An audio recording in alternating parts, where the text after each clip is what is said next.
So my youngest daughter called me up the other day and said she wanted my recipe for prime rib for Christmas because she's going to be serving about 15 people. So I went ahead and I sent her all of the following pictures that you're going to see and gave her the instructions on how to make it. And I posted these pictures on my Facebook account and had a bunch of people ask me if I would go ahead and give them a recipe. And I figured this would be the easiest way to do it. So, Cousin Kathy, you were the first one to ask. I'm going to tag you in this one on Facebook when I get it done. And Roger Cunningham, Mr. Sly Pig. You also wanted to see this, so I'm going to go ahead and tag you in this one. It's posted as well. So, when you go to the grocery store and you buy your prime rib, um, the best deal that you're going to get on prime rib is going to be the bone in prime rib. Not a problem, even though this recipe is not cooked on the bone. Go ahead and buy the bone in prime rib, but before you purchase it, tell the butcher you want him to cut the bone off. And what he'll do is he'll cut the bone off the back of the prime rib, do the trim up for you, and then he'll tie that back on.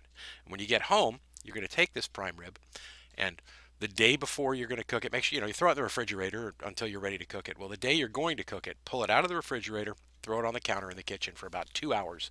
Let it start to come up to room temperature before you actually pop it in the oven.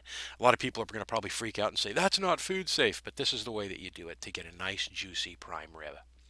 I'm I'm figuring that you're going to do this at home for your friends and family. I've done this for years, and you will not get sick by doing this on a piece of meat. Now, the ingredients that you're going to need for seasoning are very simple. There's three of them. There's kosher, salt, the coarse stuff.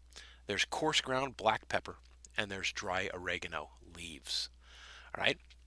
Basically, you're going to liberally coat the outside with kosher salt. Don't worry about how much you use because it's a huge, huge piece of meat. You're talking anywhere from 15 to 20 pounds on this prime rib roast. So hit it very liberally. You want to be able to actually see the kosher salt on the outside of the prime rib. All right. After that, hit it with a like amount, or just maybe a little bit smaller amount of coarse ground black pepper to taste. Um, you're going to be putting the pepper on there. You're going to know whether or not you've got enough. And then finally, you're going to hit it with the dried oregano. All right. And when you're coating it with the dry oregano, again, be very, very liberal. Use a lot of it. When you're all done, it should look something like this. All right. So then I'm going to leave that, like I said, I'm going to pull it out of the refrigerator and I'm going to go ahead and I'm going to do all the seasonings and I'm going to leave it sitting on the counter just like this. All right. When you're done with resting it on the outside, when you've got your 2 hours here, set your oven at 330 degrees. All right, this is a one temperature cook. You're not going to go high then low. You're not going to go low then high. 330 degrees for the entire duration of the cooking time. What you're going to be looking for medium rare, let's call it on this one, you're going to be looking for 135 degrees internal temperature when it's rested. So that means you're going to have to pull it out of the oven about 5 degrees earlier than that. About 2.5 hours worth of cooking should get you to 130 degrees Fahrenheit. While it's resting outside of the oven 15 to 20 minutes, that's going to bring that temperature up that last 5 degrees to get you to 335 or 135. So you're going to take that roast and you're going to put it in a deep roasting pan.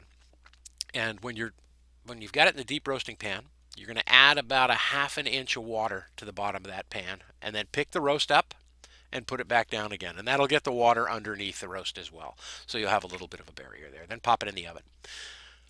Basically, that's it. There is nothing to this. Check the internal temperature. Make sure you're pulling that thing. And you can go online and you can look up beef temperatures for your desired doneness, but I never cook anything more than medium rare, because what that's going to give you, it's going to give you medium on the ends, and it's going to give you medium rare in the middle to rare, depending on how big that is, kind of a right cutoff line, medium rare to rare.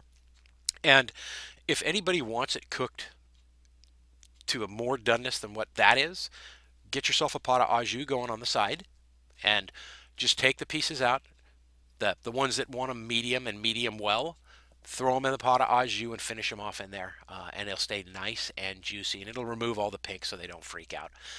Anybody who wants it well done, you probably shouldn't have them over for dinner. That's what I'm thinking.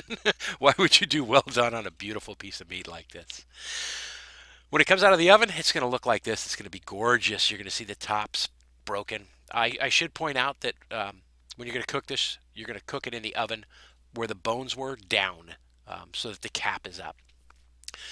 After it's rested, you're going to cut it up, and look, we've hit medium rare on this, haven't we? I mean, pretty gorgeous, gorgeous piece of meat. Then plate it up. My suggestions, what I always do with my prime rib is always serve it with roasted rosemary red potatoes, done with rosemary, shallots, garlic, and olive oil. Really simple. Pop them in the oven and do that while you're cooking the roast towards the end. And asparagus, of course. You got to have asparagus with it. Put it on a plate, serve it, and enjoy. If you like the video, please do me a favor and give me a thumbs up on the page. Also, if you want to see more videos coming forward in the future, I know I've been really lacking about doing the Sean in Alaska video page on YouTube. I'm going to start doing more and more stuff, even though the cabin's not really going anywhere, because right now, as I'm making this one, it's 1 degree below zero outside, and the ground is frozen solid, and I can't really do any work. I'm going to do more about Alaska itself, and probably some more recipes and that kind of stuff. Thanks for watching, folks. Like I said, give it a like, thumbs up, share it if you enjoyed it, and by all means, subscribe to the channel if you want to see more videos in the future. Merry Christmas to everyone and a Happy New Year. Oh, and if you like Christmas music, I do Christmas podcasts as well. You can check those out at facebook.com/Funny River Radio.